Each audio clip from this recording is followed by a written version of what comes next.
Hello, ladies and gentlemen, boys and girls, football fans of all ages. This is Tim May along with Bill Rabinowitz. Bill. We got to watch yet another, or at least part of another Ohio State football spring practice today. Bonus, I call these bonus moments for us in the media because when the season starts, we don't get to see much practice at all. And just wondering, go to you first. What were your first takeaways from this practice? I think some of the receivers look good. Paris Campbell looked good. Urban Meyer came out and said, yeah, he's kind of become their #1 receiver in spring, which for people who've watched Paris Campbell, they've been waiting for something like this. So that was the thing that jumped out at me. How about you? Yeah, it's funny. I tweeted that right after practice was over, and somebody tweeted back, yeah, we've heard that the last 2 years, how good Paris Campbell is looking in spring practice. But I think there's something different about him. He, as I alluded to in a tweet, he kind of reminds me of Michael Thomas going into his would have been his 4th year. There's just something about Paris Campbell now, an aggressiveness to the ball. I'm talking about to the thrown ball. He looks bigger. He's a former running back. When he showed up here, he was barely 17 years old, and he's definitely grown into his body now. And I think there's something to watch there. I mean, he's basically their #1 hybrid back right now, replacing Curtis Samuel, which means they do have plans for him if he continues to progress. I mean, let's face it, he hit all the buttons last year, except there were times when he had trouble catching the football, which is kind of key when you're a receiver. But he was one of the few bright spots in the Fiesta Bowl with his return game. Of course, he had a few chances to return the ball, which because of a 31-0 score. But yeah, I mean, he's a guy who's I've got my own. But flip side is right across the ball from him there. Damon Arnett has caught my eye, #3. I mean, he just when you watch him get into those aggressive press coverage, man-to-man drills, he is all over whoever he's covering, and he looks like he definitely wants that other cornerback spot across from Denzel Ward. They're going to play 3 or 4 guys there probably, but he's definitely caught my eye. And Denzel Ward, a couple times I looked over, and he was breaking up plays, making plays, and I saw Sean Wade make a nice interception, and they like Jeff Okudah. So obviously they lost a lot of defensive backs, but I think that they feel very good about the raw talent they have to work with. Yeah, and you didn't even mention Kendall Sheffield, who had his black stripe taken off, as Urban Meyer said today after practice. I mean, now he's not a freshman, obviously. He's basically going into his 3rd year of college, or he just finished his 2nd year.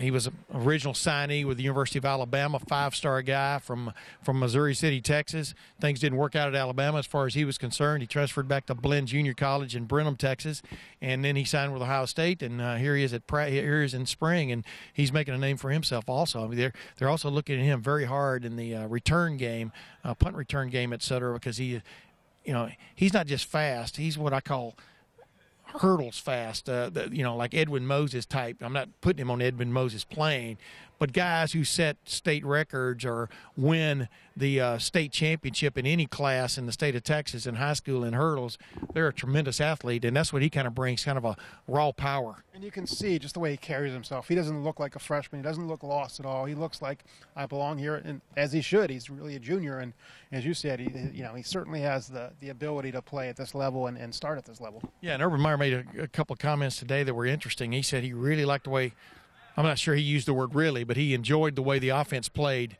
today. He was upbeat. You can always tell when the offense has had a pretty decent day in practice because he's got a little bit of a different demeanor.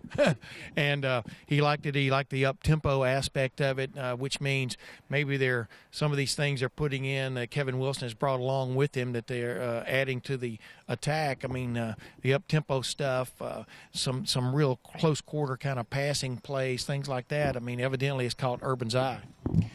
Yeah, I asked him what he liked and maybe didn't like so far about spring, and, he was hesitant to go there because he doesn't want to broadcast what he's not happy about. But he clearly is happy with the direction of the offense. As you could tell, I remember talking to him after the Fiesta Bowl, he was demoralized. He was, for an offensive coach to go into the postseason and get shut out, that hit him to his core. Mm-hmm. So I think he feels like he made the move he had to make with bringing in Kevin Wilson, revitalizing the offense, giving it a spark. I think he likes what he's seen so far. I think J.T. Barrett looks good from what we've seen. They've made a real effort to work on the deep ball. I mean, most of what we saw today was deep balls. So I think that's an emphasis, and so far they're happy with it. Yeah, it's really funny, though. I mean, the deep ball is still a 50-50 proposition in my mind. You know, you can't hinge everything on that, but like Urban Meyer said, just hit a few of them. It changes everything, and they're definitely going to make that effort. We'll see how that goes. I mean, in that respect, or in that realm, you know, I've really liked the way Benjamin Victor, he's caught my eye. KJ Hill definitely has caught your eye. I mean, he was a guy who was kind of coming along last year and got banged up early in the season. I think it was in the Oklahoma game, got rolled up on, and took him out of the rotation there for a little while, and he got back. But, you know, I really think they still have the raw ingredients there at the wide receiver core, and Urban Meyer, you know, alluded to that when I asked him about it. He is kind of pleased with what he's seen from that group. Who else has stood out to you from that group? Well, like I said, McLaurin made he made one catch today where he really had to reach out on a slant. Yeah. And even I think it was Brian Hartline, who's a coaching intern now, just started clapping. He was really impressed by that. So, you know, we've known that, look, these are 4- and 5-star guys they've had. It's not a matter of talent. It's a matter of being able to do it when you need to do it. And spring ball is not that time. It's practice. But at least you're seeing that they're kind of seizing the moment, or at least in their mind they're seizing the moment. Speaking of not being able to seize the moment, Baron Browning, a big-time 5-star linebacker recruit out of Kennedale, Texas. He came in, was one of the early enrollees of this 2017 class. He's having surgery, shoulder surgery, I do believe, but they expect him to be full go by June or July whenever camp starts rolling again. He got kind of banged up, and Davon Hamilton, everybody pronounce his name. Just don't call him late for the lineup. He had a surgery on one of his feet, broken bone in his foot yesterday. We're talking about Monday here of this spring practice, and he's going to be out, but he's going to be back also in time in June. And Jonathan Cooper's got a little bit of a hamstring pull, I guess, and there are a few guys. I mean, you know, you go, well, this is spring. Who cares? Well, bottom line is these are very valuable practice sessions when you can make make a move, and you know there are only 15 of them in the spring, and there are only 29 before the season began. So these are moments that you're missing where you could be making a name for yourself. Yeah, and J.K. Dobbins has taken advantage of it. Antonio Williams is another guy who's got a hamstring issue, and Urban Meyer said that Dobbins has surpassed Antonio Williams to be the backup to Mike Weber, along with DeMario. Yeah, he's battling DeMario McCall for the backup spot. And, you know, Dobbins is a guy that everyone, you know, he was hurt last year of high school, but everyone knows what his ability is, and he'll get his chances. And Mike Weber's got a lot to prove, too, because he did not finish last year the way everyone wanted him to, and that's going to be a very interesting position battle as well.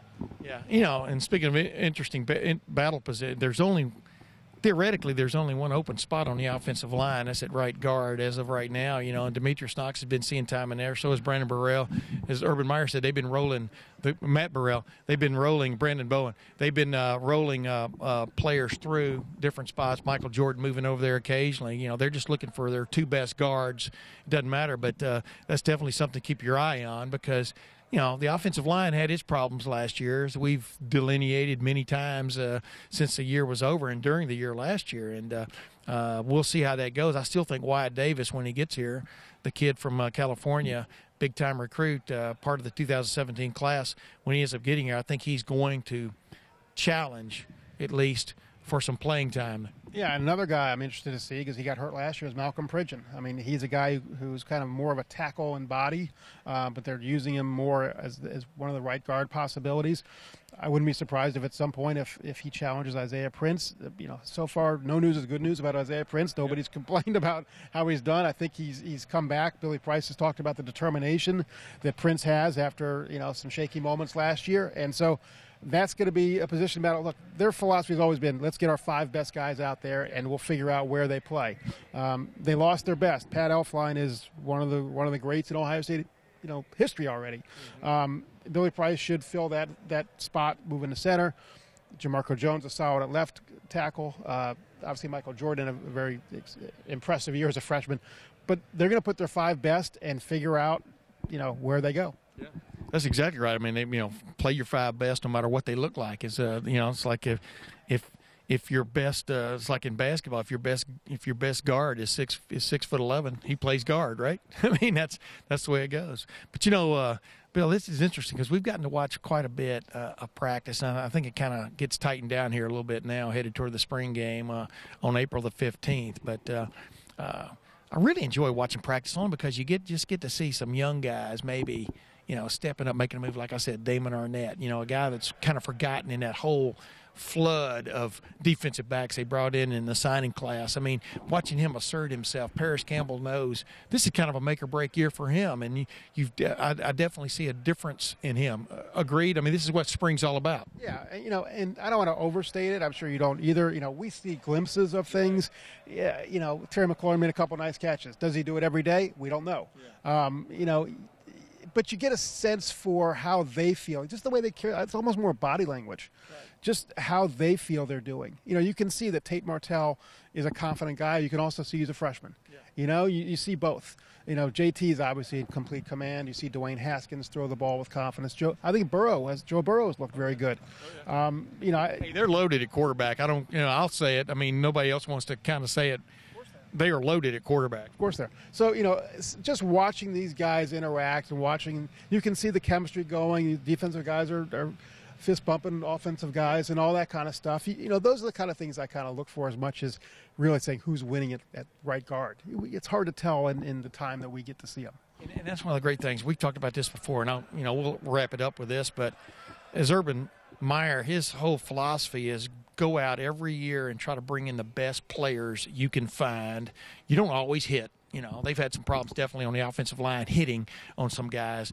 But the bottom line is it creates what we just watched in practice here today. It creates ridiculous competition because guys know they have to bring it on a Tuesday in March to maybe have a chance to play in October on a Saturday. And that's exactly the point. And we think about where this team was in 2012 or even 2013. You didn't have that. You had the guys who were starting, and they didn't coast, but they could have because they knew there was nobody to push them. Now, if you are anybody at almost any position, you look behind you and go, ooh, I better bring it today. Of course, 2012, 2013, they went undefeated for 24 straight games until the Michigan State game, but that's another story. But, yeah, you're exactly right. I mean, just a little bit of a shove here and a shove there, and you've got something. Well, we'll be back before the spring game maybe to give you a little bit of a primer on what we expect to see that day in Ohio Stadium and also whether we expect to see 100,000 people again. I mean, I don't know how you duplicate that, but I guess, there are enough young guys that people haven't seen live that you would think would pique the interest, PIQUE, the interest, and bring some people out. But until the next time you see us, this is Tim May along with Rabinowitz. Thanks for watching.